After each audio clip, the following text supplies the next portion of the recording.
ought to make the day the time changes the first day of summer. What? Well, it's 8 o'clock and it's still light out. Well, a lot of good the extra daylight's gonna do us. We still have a 3-hour drive back. We're not gonna be home until after midnight. Well, if it really bugged you, Johnny, you wouldn't do it. You think I want to blow my Sunday on a scene like this? You know, I think we either need to move Mother out here or move the grave closer to town. She can't make a trip like this. Oh, tell me she can't. Do you have any of that candy left? No. Look at this thing. We still remember. I don't. You know, I don't even remember what the man looks like. Johnny, it takes you 5 minutes. Yeah, 5 minutes to put a wreath on the grave and another 6 hours to drive back and forth. Mother wants to remember, so we trot 200 miles out into the country and she stays at home. Well, we're here, John. All right. Which row is it in? Boy, there's no one around here. Well, it's late. If you'd have gotten up earlier. Oh, look, I already lost an hour's sleep to the time change. I think you complained just to hear yourself talk. There it is.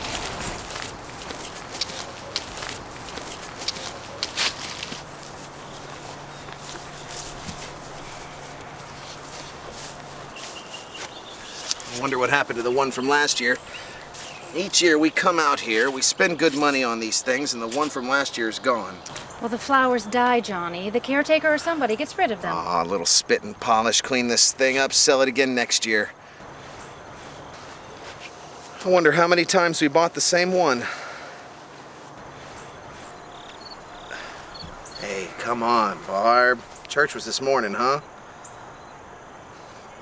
I mean, praying's for church, huh? Come on. I haven't seen you in church lately. Well, there's not much sense in me going to church. Well, you remember that one time when we were small? It was right over there. I jumped out at you from behind those trees and Grandpa got all excited and he shook his fist and he said, "Boy, you'll be damned to hell." Remember that? Right over there? Boy, we used to really be scared out here. Johnny! Well, you're still afraid. Stop it now. I mean it. They're coming to get you, Barbara. Stop it! You're being ignorant. They're coming for you, Barbara. Stop it! You're acting like a child. They're coming for you. Look, here comes one of them now. He'll hear you. Here he comes now. I'm getting out of here.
Because of the obvious threat to untold numbers of citizens, and because of the crisis which now even is developing, this station will remain on the air day and night.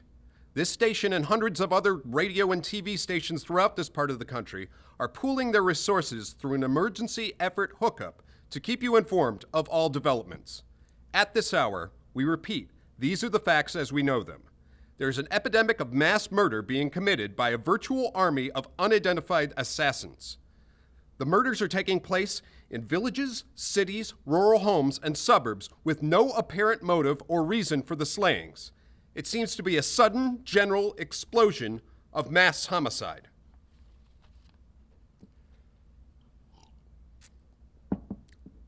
We now have some descriptions of the assassins. Eyewitnesses say they are ordinary-looking people. Some say they appear to be in some sort of trance. Others describe them as being grotesque. So at this point, There is no really authentic way for us to say who or what to look for and guard yourself against. Misshapen monsters. Reaction of law enforcement officials is one of complete bewilderment at this hour. So far, we have been unable to determine that any kind of organized investigation is yet underway. Police, sheriff deputies, and emergency ambulances are literally flooded with calls for help. The scene can best be described as mayhem. Mayors of Pittsburgh, Philadelphia, and Erie, along with the governors of certain eastern and midwestern states, indicate that the National Guard may be mobilized at any moment. But that has not happened as yet.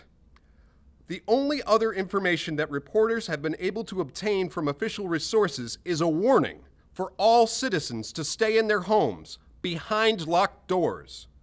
Do not venture outside for any reason until the nature of this crisis has been determined, and until we can advise what course of action to take. Keep listening to radio and television for any special instructions as this crisis develops further. Thousands of office and factory workers are being urged to stay in their places of employment, not to make any attempt to get to their homes. However, in spite of this urging and warning, streets and highways are packed with frantic drivers attempting to get home or flee just anywhere. We repeat, the safest course of action at this time is simply to stay put wherever you are.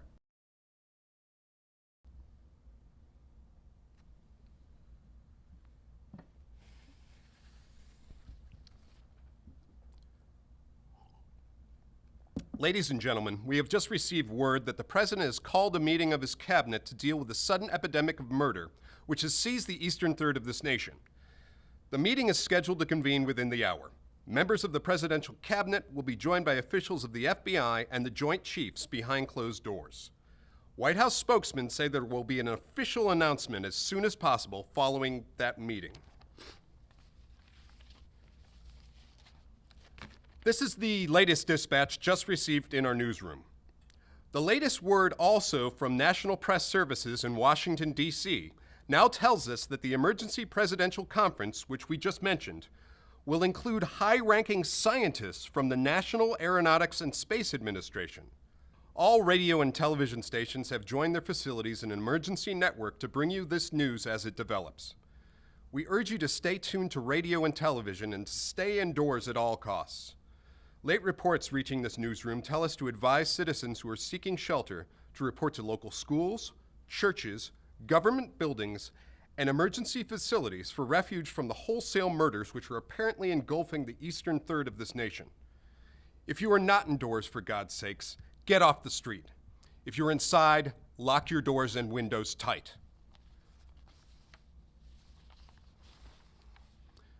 Civil defense officials in Cumberland, Maryland have told newsmen that murder victims show signs of having been partially devoured.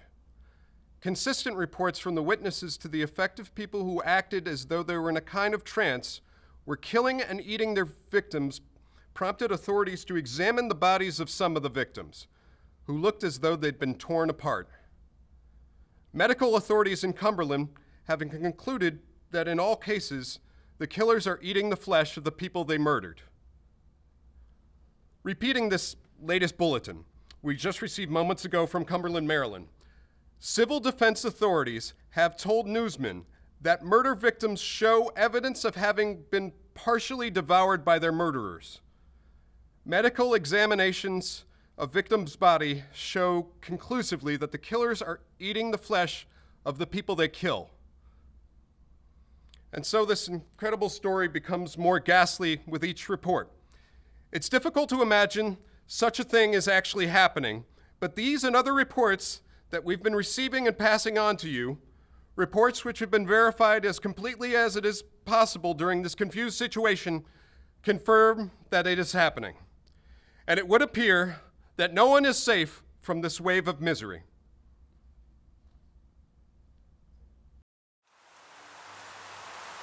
This is Bill Bardo, WICL TV 11 News, coming to you live. At this hour, officials report the level of mysterious radiation continues to increase steadily. So, as long as this situation remains, government spokesmen warn that dead bodies will continue to be transformed into the flesh-eating ghouls. All persons who die during this crisis, from whatever cause, will come back to life to seek human victims, unless their bodies are first disposed of by cremation. All law enforcement agencies and the military have been organized to search out and destroy the marauding ghouls. Hey, make sure you put that thing all the way in the fire. We don't want it getting up again. The Survival Command Center at the Pentagon has disclosed that a ghoul can be killed by a shot in the head or a heavy blow to the skull. Officials are quoted as explaining that since the brain of a ghoul has been activated by the radiation, the plan is kill the brain and you kill the ghoul. Jefferson County Sheriff Conan McClellan is just now returning from conducting a search and destroy operation against the ghouls. Chief McClellan, how's everything going? Things aren't going too bad. Men are taking it pretty good. Chief, do you think we'll be able to defeat these things? Well, we killed 19 of them today, right in this area. Those last 3 we caught trying to claw their way into an abandoned shed. Must have thought somebody was in there. There wasn't, though. We heard them making all kind of noise. We come over, we beat them off, and blasted them down. Chief, Yeah, we're moving down that way. yeah, okay. You want to get on the other side of the road over there, get the dogs, and go check out that pole barn. Chief, if I were surrounded by 6 or 8 of these things, would I stand a chance? There's no problem. If you had a gun, shoot him in the head. That's a sure way to kill him. If you don't, get yourself a club or a torch. Beat him or burn him. They go up pretty easy. Well, Chief McClellan, how long do you think it will take you to get this situation under control? Well, that's pretty hard to say. We don't know how many of them there are. We know when we find them, we can kill them. Are they slow moving, Chief? Yeah, they're dead. They're all messed up. Chief, do you think you'd be able to wrap this up in 24 hours? We really don't know. We know we'll be into it most of the night, probably into the early morning. We're working our way toward Willard, and we're hoping to team up with the National Guard over there. And then we'll be able to get a more definite view. Thank you very much, Chief McClellan. This is Bill Bardo, WICL News.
Ugh.